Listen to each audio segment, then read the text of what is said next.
Welcome back, War Room fans. So we're looking at a blank map. I love a blank map because it means we can do whatever the heck we want to do and not constrained by pieces and dice and all that stuff. So I'm just going to leave it here for a second. So I was on Board Game Geek today, and a gentleman by the name of Levi Van Dyke, he caused a little bit of a stir. Stir meaning it had like 8 posts, because Board Game Geek can get a little dead sometimes on the War Room. He brought up these ideas that his game group does, and he threw out 3 optional rules that his game group does.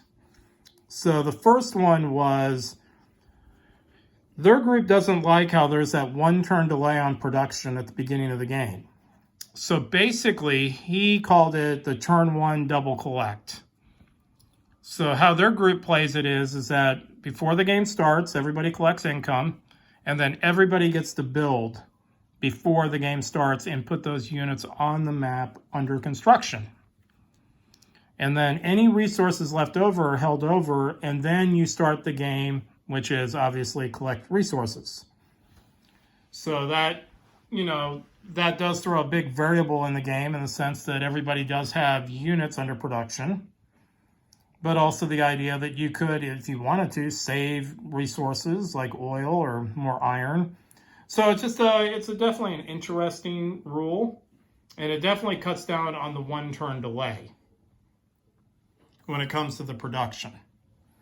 So I kind of like it in the sense that Germany, or well, any country really, you can do a kind of a different type of build, which is a freebie at the beginning. Like, let's say Germany on that opening turn decides to use that freebie build to build all Navy. Or Japan, builds, a ton of land. Or Italy tries to do something in the Med. So, it obviously helps the United States out because then they don't get that gap when they're coming across the oceans. So, I don't know. I mean, what do you think, Bryce? Well, it is an interesting concept. I do think I want to try it. I will say that it's going to make the rules about the order in which people declare what they're building important. Because obviously, like you said, if Germany builds a giant navy, well, then Britain's going to want to build a counter navy. And then that might devolve in your particular gaming group. It might devolve into an argument of who's supposed to declare what they're building first. So you want to make sure that your gaming group is agreed upon how you're going to adjudicate that. Well, remember though, Bryce, technically production is supposed to be done in the blind. That's what I'm saying. But usually it isn't. Usually it is. Because you don't really need to do it in the blind. Well, that's true. But by the rules, it's done in the blind. And then after everybody builds, that's when you reveal how much resources you have left and you reveal your bids. But my point is that just make sure your gaming group is clear about how that's going to go before you start so that it doesn't go into arguments because, if Germany slaps down, a battleship and an aircraft carrier and all that, and Britain's like, oh, that big build I did for India and South Africa, I'd like to retract that, please. Well, they can't. But so yeah, you just have to make sure, especially because our gaming group, we start to go fast and we get faster and faster, and so we don't really do our production in the blind like you're technically supposed to do it because we're moving so fast. So just for that first build, you're going to want to make sure that you adhere to the rules clearly. Yeah. Okay, that was just my point. No, that makes sense. But yeah, it's an intriguing idea, though. I'm interested in it. Now, I would say this not just in War Room, but any war game, especially for a newbie like Moffat Field playing for the first time World in Flames, that actually going each step by step on the turn order charts is very important. Yeah. Because it cuts down on arguments, it cuts down on confusion. But as you get really good at a game or you've played it a lot, every game group's a victim of it. We start skipping the steps because we start making assumptions and, that one doesn't really apply. But then, of course, that 1 turn, it does matter and it gets skipped. And then some guy gets his panties in a wad and a big argument ensues. And so when you're playing war games specifically that have a lot of just like War Room does have a flow chart. You just declare, okay, this is production. Everybody collect resource. Then everybody, you move down the chart. That way no one, gets upset that we skipped a step or it just kind of got melded into one big step. Yeah. And it could have mattered for one player. And our gaming group has never argued. No, we love each other, and we've been in the 25 some odd years that we've been together. We've never argued once. Oh yeah, no, I think we're the only gaming group that's actually played World in Flames and never opened up the rule book. We've never opened the World in Flames rule book. I don't know what a rules lawyer is. I know, we have them all memorized. We've heard of rules lawyers. Okay, Levi's second optional rule they use, which is kind of in the vein of our group that we've been discussing, is that subs, when they're in a convoy route, get to roll 2 dice each. Okay? Now, here was the thing, though. He wasn't very specific on it, which if you've been watching our channel, you've kind of heard our ideas, and I'll rehash that real quick. But on the forum, he got shot down because he thinks they get 2 shots. But if they also roll a white on a convoy route, the country that owns the convoy route takes as a point of stress. So like here in A5, if let's just say we got planes in here and we're convoying, and I roll 3 whites in here, Germany would take 3 stress. I think that's way over the top. And he basically put it in there, he gave the theory behind it is that in that convoy you killed some important person of note, or it was like a really essential convoy that will cause problems for the country. I just think from a game standpoint, that's just way too much. But he never defined, though, where the subs get the 2 shots on the convoys. Okay, so I'm going to go against the grain on this one. I am completely opposed to this change, both the 2-shot dice rolling, and even though I earlier in a couple videos ago suggested maybe that was something to try, but I thought about it more. I'm against the 2 dice, and I'm certainly against the white causing stress. And here's the reason why. I do believe the subs are underpowered in comparison to the strat bombers. So I really think the answer isn't to make the subs stronger. I think the answer is to make the strat bombers weaker. They need to be nerfed a little bit. And here's my reasoning for this. Resources, at first it doesn't sound like, I did 1 convoy over here, 1 over there, and so I only killed 1 oil and maybe 1 iron and 2 OSR. And that sort of on face value doesn't sound like a lot, but it actually is. I mean, when you're trying, like if you're Japan and you're trying to get some land troops on land to, get into China or Australia, but you also need that cruiser or that battleship, and, you only have 7 oil, and if somebody convoys 1 of your oil, that changes a lot. I mean, it really can. So I'm not so sure I want subs to be stronger. I think I would rather have strat bombers a little bit weaker. But I'm willing to try the 2 dice for subs. I'm not willing to try the white causing stress. Well, so the idea we threw out, we kind of had 2 ideas. The first idea was just subs get 2 shots if they hit a convoy. Okay, fair enough. The second idea we threw out, though, was to make subs similar to bombers. Because remember how it works, guys, is that if you're going in on a strategic bombing, let's say in Germany, they get their anti-air, you get your anti-air. Then after air combat, before land combat, you roll the strat bombs. And then you do the land combat. So my other proposal was that subs, because we don't have the air, we could do it in the exact same format, in the sense that Because in that, let's take a step back. In the air combat, you at least have a chance to shoot down the bombers. So if you do it to the naval, basically what that would mean is that after the naval combat, regardless of who's left in the square, if you have subs, they still get to shoot at the convoys. Yeah. But they only get one die. That's another way of doing it. Make them similar to the strat bombers, that if the subs survive at the end of a combat, they get to shoot at the convoys regardless. Yes, I'm definitely a lot more on board with that concept. Instead of giving them more dice, just say, look, if they survive at the end, now, not if they dive. If they dive, that means they were forced down. Yeah.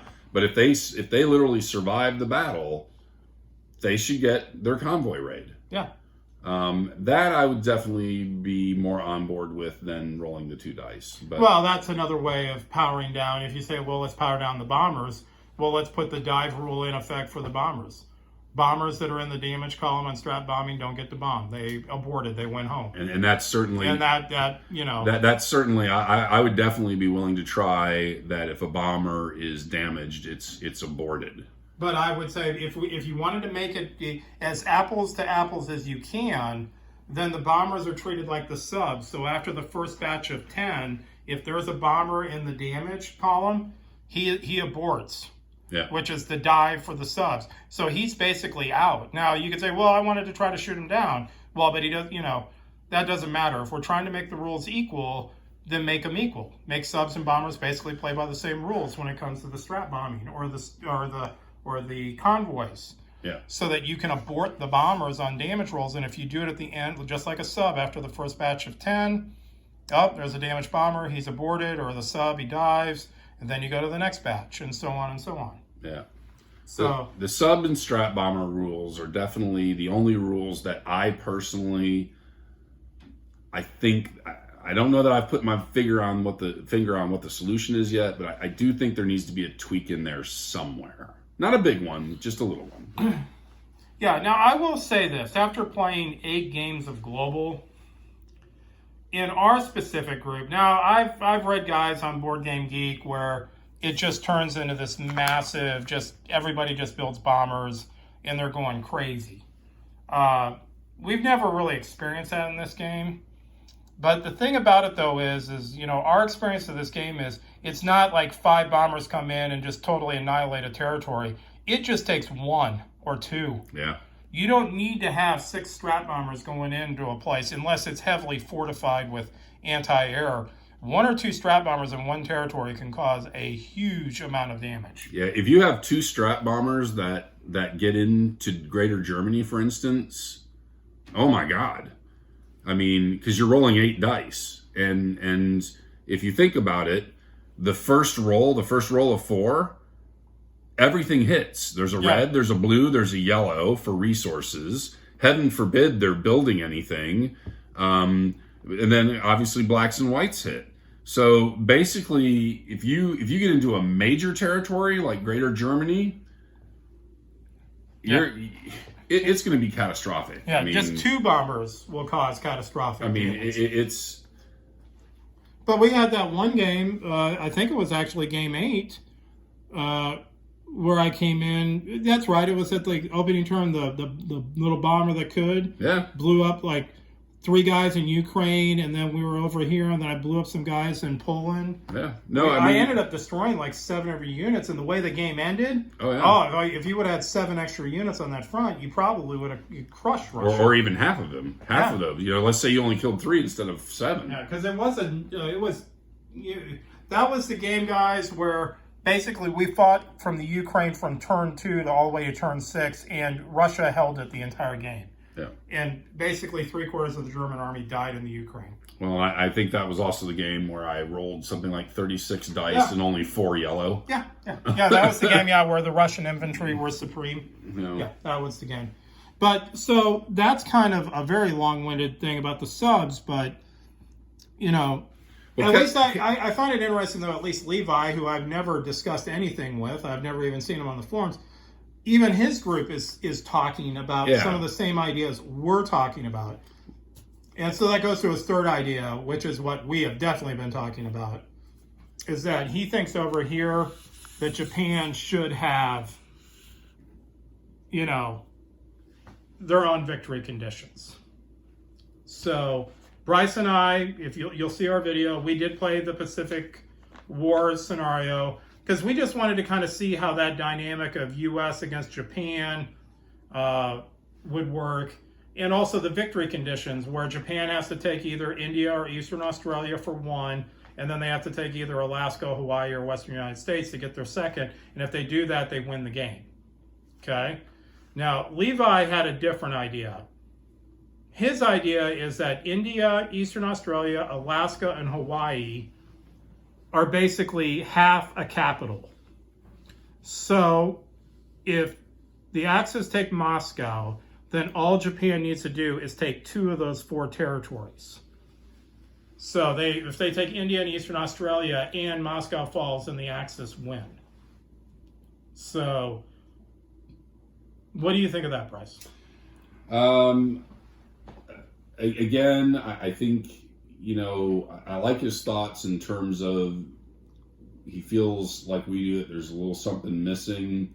I'm not sure I agree with his solution, though. And I think the biggest problem with his solution is Japan can still, or the Axis themselves, can still get through the game with essentially never really tangling with the United States. And I just don't like that. I think the out-of-the-box rules that say you have to take India or Australia and Alaska or Hawaii or Western United States, I like that because, again, it forces Japan and America to have to fight.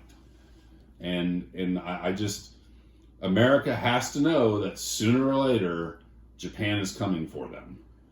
You know, and I think that's kind of the little piece that the end game victory conditions is missing. Yeah, I'd agree with Bryce because even if you play with Levi's plan, or you just play traditional war room on the victory conditions, there really is no incentive for the United States to really try to take on Japan.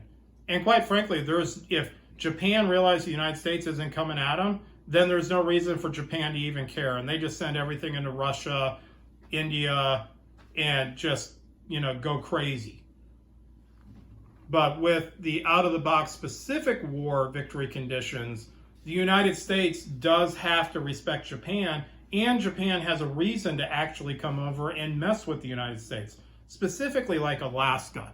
Because obviously up here, Alaska is the easiest of the 3 territories in the Pacific War to take scenario because of its proximity.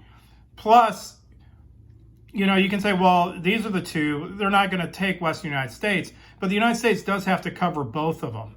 It's not like they can just go, well, we'll just tank everything in Alaska and then keep sending everything to Europe. Well, if Japan has enough naval strength, they can actually get down here and contend with the Hawaiian Islands. And the last thing I'll say about that is by playing the Pacific War that we just got done, Japan starts the game with naval strength over the United States. And that game literally just turns into you just keep trading naval units. And if Japan is actually down here on one of these islands, let's say they took Midway and actually have land units, but they're just waiting for the naval to kind of clear out, Japan can just start pounding the United States and they will get on Hawaii. Or from there, they can actually come up here and next turn take Alaska. Well, and that's the other thing is the out-of-the-box Japanese scenario rules bring all those islands into play. That is true. If you're playing out-of-the-box global rules, no one cares about all of these islands. All these islands are completely meaningless in the out-of-the-box rules. I mean, you can sit there and say, oh, well, it'd be nice to have Wake, you know, for America so they can send their planes around. And so I'm not saying that there's not any strategic value over them. But if all you have to do is the Axis is take Great Britain and Germany, you know, I lost the Marshalls. I don't care. It didn't even cost me a stress, you know. But if Japan is thinking, well, I'm going to take India or I'm going to take Australia, but I also have to figure out how to get to Alaska or Hawaii. Well, now all of a sudden these islands are really important. And taking some of these American islands are important because now I can land planes and give me coverage. Well, specifically what Bryce is alluding to is that when we got done with the Pacific War campaign, Britain actually took that with the Canadians. Then they got in the Marianas. We held Solomon. We took the Solomons. We took New Guinea. So now we had 3 territories on P-13. We jumped that to the Philippines and took that. Now, one of the reasons why in that specific scenario, like I started here and I wanted that, was because if you don't take these islands, it becomes very difficult to send naval. You have to have an island on a sea zone to do an invasion, just in case you get caught. So if, let's say, I don't have any of these islands here, and I have a lot of land stacks in P12, but I have naval, well, I got naval, I'm good. But Japan comes in, and let's say it really bloodies your nose. You don't have remember, the rules are the next turn, land units can always move to a friendly territory. They can never be stopped. Well, you don't have any friendly territories. So they're stuck at the whim of the naval.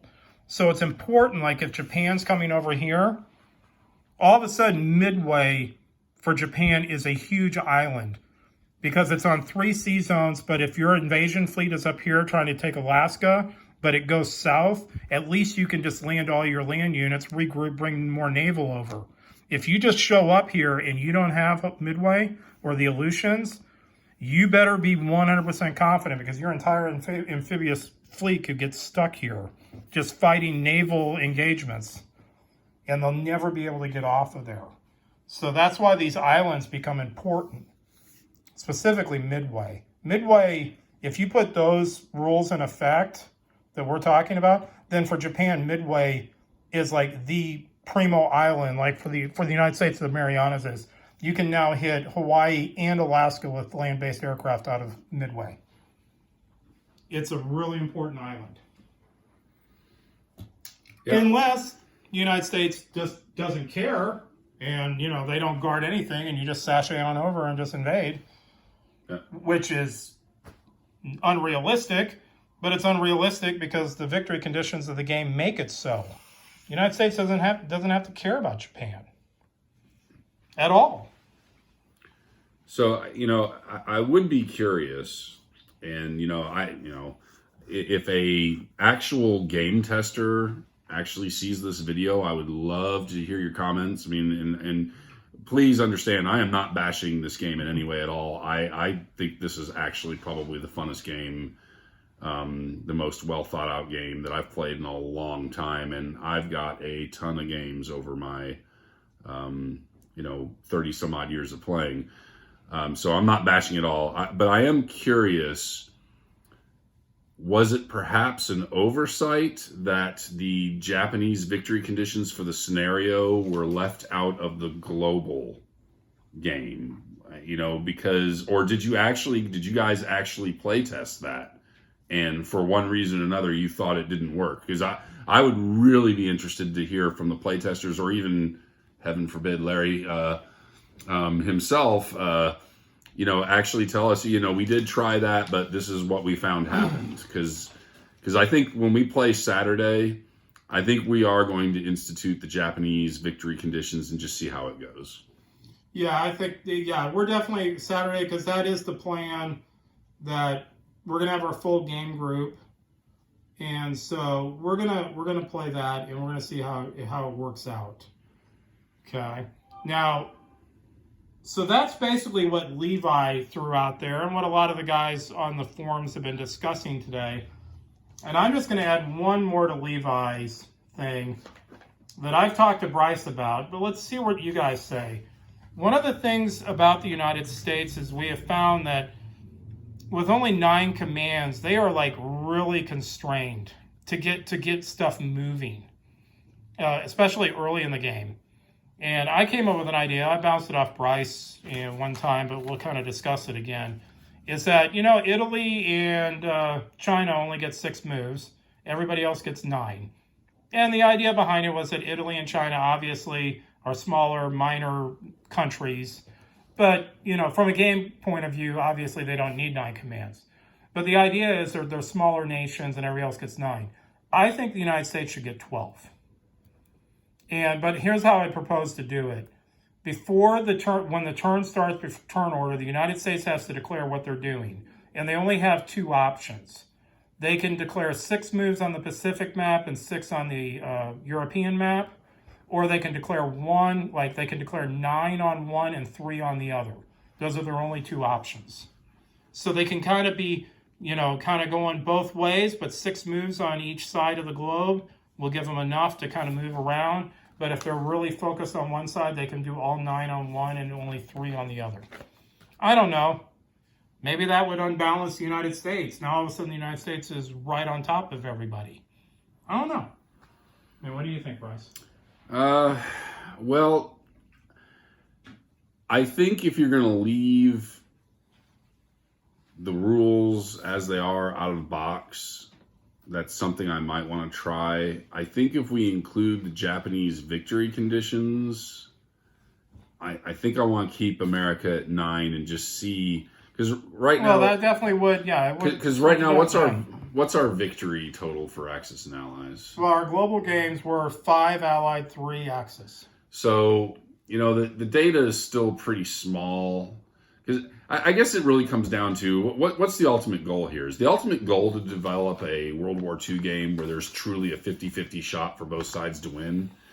No, I don't think so. I think it's... Because, as it stands now, we've played 8 games, and the Axis have won 3, and the Allies have won 5. Well, that's pretty balanced. No, it is. I think... So you could make the argument that America is balanced as is. Yeah, that's true. Well, and you could also make the argument that you don't need, you just keep playing by the original rules. Although I just think that's... Sure, but the reason for changing the Japanese victory conditions, from my point of view, isn't necessarily to increase the Axis ability to win. It's to spread the game out a little bit to where it's basically not just, hey, how fast can America get all their stuff to Russia? If the Japanese can actually win the game, well, then, America's got to think a little bit more than just about getting everything to Russia. Well, that is true. And I agree 100% with that. Because basically the game, we've played enough games now to realize, and obviously Nightingale realized that early, or maybe they already knew it and then they put it in later, the whole Stalin rule, where no one can enter Russia until they're up into what supply lines disrupted. Because they probably already realized, and we've realized it right out, really quickly. Basically, this game can turn into just who can get enough guys into Russia, and that's everybody: Japan, United States, Britain. Basically everybody sends everything to Russia. We duke it out for 5-6 turns. If the Axis can't take Moscow, we pack up our bags and we're out of here. And after that's fine.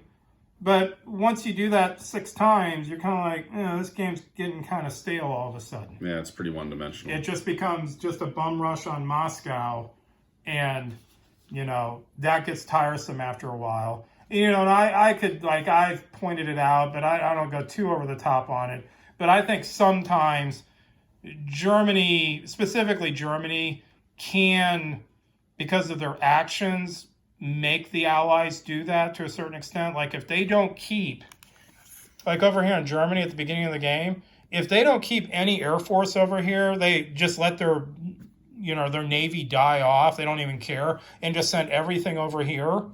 Well, then the UK and the United States have absolutely nothing to worry about. And they just send everything up here into A3, A4 because Germany's doing absolutely nothing to stop them. Nothing. But that's to a certain extent, that's a different discussion. But that's my philosophy on Germany, that you got to keep some stuff over there to keep Britain and America occupied, because if you don't, they're just all going to go to Russia. So, okay, guys. Well, that was our late night discussion of Levi's optional rules, and what do you guys think? Give us some feedback. And the plan is on Saturday, we're going to have a big global game again with the full crew on hand. So you guys stay safe, and I'll talk to you later.